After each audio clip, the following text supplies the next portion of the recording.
Good morning students, how are you. आज हम संस्कृत में सेकंड चैप्टर जिसका नाम है यत् भविष्य विनश्यति, हम लेसन स्टार्ट करें उससे पहले इस लेसन की स्टोरी सुन लेते हैं, जिसे स्टोरी सुनकर पढ़ने में बहुत मज़ा आएगा। और वैसे भी ये स्टोरी भी बहुत ही मस्त है, बहुत ही सुंदर ये स्टोरी है। तो हम शुरुआत करते हैं। इसके अंदर 3 मछलियों की बात की है। एक लेक है, एक जलाशय है। उस जलाशय के अंदर अनागत विधाता, प्रत्युत्पन्नमति और यत् भविष्य नाम की 3 मछलियां रहती हैं। अब 2 फिशरमैन वहीं पे आते हैं और देखते हैं जलाशय को। उसके अंदर बहुत सारी मछलियां थी। तो एक फिशरमैन कहता है कि अरे देखो, ये जलाशय के अंदर तो बहुत सारी मछलियां हैं। अब हमारे आहार की व्यवस्था हो गई है, हमारे खाने की सुविधा अब हो गई है। तो हम कल आएंगे और इस जलाशय के अंदर जितने भी मछली है यानी कि फिश है, जितने भी कछुए हैं यानी टॉर्टोइज है, उन सबको हम मार डालेंगे, पकड़ लेंगे। ऐसा वो फिशरमैन डिसाइड करते हैं और दोनों चले जाते हैं। अब जलाशय के अंदर क्या होता है, ये दोनों फिशरमैन की बातचीत वो तीनों मछलियां अनागत विधाता, प्रत्युत्पन्नमति और यत् भविष्य सुनती है। तो उनमें से एक मछली कहती है कि अब ये फिशरमैन कल आएंगे और सभी मछलियों को मार डालेंगे, ऐसा मुझे लग रहा है। तो उनमें अनागत नाम का जो फिश है, जो मछली है, वो कहती है कि सुबह के समय फिशरमैन यहाँ आएंगे और सबको मार डालेंगे, ऐसा मुझे लग रहा है। और अब यहाँ एक क्षण के लिए भी रुकना उचित नहीं है, योग्य नहीं है। यहाँ से हमें चले जाना चाहिए। और मैं तो रात्रि के समय, रात्रि के समय में यहाँ पास में एक दूसरा लेक है, जलाशय है, मैं वहीं चला जाऊंगा, ऐसा अनागत विधाता कह देता है। अब प्रत्युत्पन्नमति क्या कहेगा? तो प्रत्युत्पन्नमति कहता है कि भविष्य में हमें कहाँ जाना है, कहाँ नहीं जाना है और क्या करना है, ऐसा हमारे पास कुछ भी नहीं है। यानी कि भविष्य में जो प्रमाण है उसका अभाव है और इसीलिए मैं कहाँ जाऊँ। और वैसे भी जैसी परिस्थिति उत्पन्न होगी उस तरह से देखा जाएगा। और कहा गया है कि कोई भी विकट घड़ी आती है, विकट मुश्किल परिस्थिति आती है, तो उसी समय हमें हमारी बुद्धि का प्रयोग करके उसमें से बाहर निकलना चाहिए। और ऐसे लोगों को बुद्धिमान कहा गया है, ऐसा प्रत्युत्पन्नमति कहता है। तब यत् भविष्य क्या कहता है कि ऐसे फिशरमैन की बातचीत मात्र से हमें ये जलाशय छोड़ देना, उसका त्याग कर देना, ये उचित नहीं है। अगर हमारी मृत्यु नज़दीक है ही तो फिर हम कहीं भी जाए, हमारी मृत्यु निश्चित है। इसलिए ऐसे चिंता करने के बगैर हमें सुख से, खुशी से जहाँ है हमें रहना चाहिए। और जो होना है सो होना है, उसकी चिंता हमें क्यों करनी, ऐसा यत् भविष्य कह देता है। अब अनागत विधाता दोनों का यानी कि प्रत्युत्पन्नमति और यद भविष्य दोनों की बातचीत सुन लेता है और बातचीत सुनकर वो अपना जो भी निर्णय होता है वो बता देता है कि आपको रहना है तो रहिए, मैं तो अपने परिवार के साथ, मैं अपने फैमिली के साथ दूसरे लेक में चला जाऊंगा, और वो तो चला जाता है। अब प्रत्युत्पन्नमति और यद भविष्य दोनों फिश इसी लेक में रहती है। दूसरे दिन फिशरमैन आता है और पानी के अंदर नेट डालता है। उसके अंदर ये प्रत्युत्पन्नमति और यद भविष्य दोनों फंसकर बाहर आ जाती है, यानी कि फिशरमैन उसे पकड़ लेता है। अब उसी समय प्रत्युत्पन्नमति क्या करता है, अपनी बुद्धि का प्रयोग करता है। वो अपने आप को मरे हुए मछली के समान, मरे हुए समान वो अपने आप को दिखाता है, और जैसे उसे मौका मिलता है तो अपने अंदर जितनी भी ऊर्जा है सारी शक्ति का प्रयोग कर लेता है और बहुत जोर से वो कूद कर गहरे पानी में चला जाता है। तो वो अपने आप को इस तरह से बचा लेता है। अब फिशरमैन यद भविष्य को पकड़ेगा और उसको मार डालेगा। तो शॉर्ट में यहाँ ये कहा गया है कि जैसी भी परिस्थिति उत्पन्न होती है अथवा तो अगर कोई विकट घड़ी आने वाली है तो हमें आगे से ही विचार कर हमें सुरक्षित रहना चाहिए। ऐसा किसी भी तरह से हमें सोचकर अपना निर्णय लेना चाहिए, ऐसा अनागत विधाता सोचता है। प्रत्युत्पन्नमति कहता है कि ऐसे विकट घड़ी में अपनी बुद्धि का प्रयोग करके अपने आप को बचा लेना चाहिए, ऐसा प्रत्युत्पन्नमति कहता है।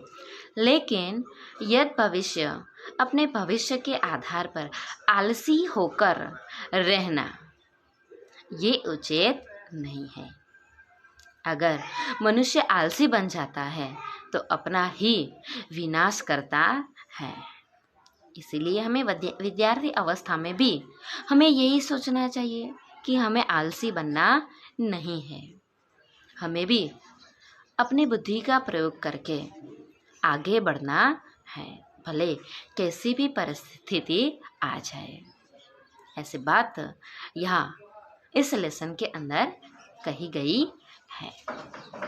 अब हम आगे देखते हैं। Panchatantra and Hitopadesha are famous folk tale work in Sanskrit. In it, animals are the characters throughout which preaching of wisdom has been imported in very simple and natural way. तो ये पंचतंत्र और हितोपदेश ये प्राणियों के आधारित लिखी गई दोनों ग्रंथ है, दोनों पुस्तकें हैं, और इसके अंदर प्राणियों के कैरेक्टर लेकर इसके अंदर जो भी स्टोरी बताई गई है वो बहुत ही अच्छी है और बहुत ही सरल है, सुनने में भी बहुत अच्छी है। Right from children and old age very one loves to listen to story. तो कहते हैं कि सच में इस ग्रंथ की जो स्टोरी है इस ग्रंथ के अंदर जो स्टोरी है वो बच्चों को और बूढ़ों को सभी को सुनने में बहुत ही अच्छी लगती है। As one enjoys reading it one find easy to understand the moral inbuilt in the story।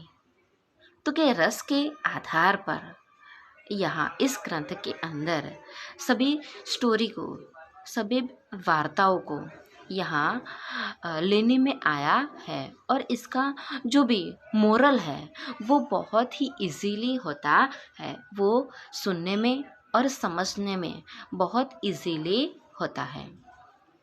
The lesson presented here is prepared on the basis of both of Panchatantra and Hitopadesh। तो कि ये जो lesson है वो पंचतंत्र और हितोपदेश के आधारित तैयार किया गया है। Vishnu Sharma the author has written Panchatantra in 5 section: Mitrabhedam, Mitra Samprapti, Kakolukiyam, Labdha Pranasham and Aparikshita Karakam. This story is taken from first section Mitrabhedam. तो यहाँ पे कहते हैं कि पंचतंत्र के रचयिता विष्णु शर्मा हैं, यानी कि विष्णु शर्मा ने पंचतंत्र नाम की जो ग्रंथ है वो लिखा है और उसके अंदर 5 सेक्शन है, 5 विभाग है, जिसका नाम है मित्रभेद, मित्र संप्राप्ति, काकोलिक्वम, लब्ध प्रणाशम और अपरीक्षित कारकम। और इस लेसन की स्टोरी जो है वो फर्स्ट सेक्शन जो पहला विभाग है मित्रभेद में से ली गई है। अब and then the writer of Hitopadesha is Narayan Pandit. There are 4 sections in Hitopadesh: Mitralabh, Suradebhed, Vigrah and Sandhi. The present story is found in the 4th section Sandhi. तो यहाँ पे कहते हैं कि हितोपदेश की रचना नारायण पंडित ने की है। देखो ये 1 मार्क के क्वेश्चन यहाँ पे आ सकते हैं कि पंचतंत्र की रचना किसने की है। Who is composed bye Panchatantra, तो विष्णु शर्मा। और who is composed bye Hitopadesha, तो नारायण पंडित। तो नारायण पंडित ने हितोपदेश की रचना की है। उसके अंदर 4 सेक्शन है जिसका नाम है मित्रलाभ, सूरदेभेद, विग्रह और संधि। और ये यद भविष्य नाम की जो स्टोरी है वो 4था सेक्शन संधि में से ली गई है। Here is a story of 3 fish, Anagat Vidhata, Pratyutpannamati and यद भविष्य। तो कहते हैं कि ये जो स्टोरी है ये स्टोरी 3 मछलियों के आधारित है। उसमें अनागत विधाता, प्रत्युत्पन्नमति और यद भविष्य के आधार पर यह स्टोरी तैयार की गई है। Anagata Vidhata runs away to another lake to protect itself from fisherman. तो कहते हैं कि अनागत विधाता दूसरे जलाशय में चला जाता है और अपने आप को बचा लेता है। When प्रत्युत्पन्नमति is caught in the net, it protects itself by finding the way using its swift intellect। तो क्या प्रत्युत्पन्नमति वो तो नेट में फंस जाता है, लेकिन वो अपनी बुद्धि का प्रयोग करके अपने आप को बचा लेता है।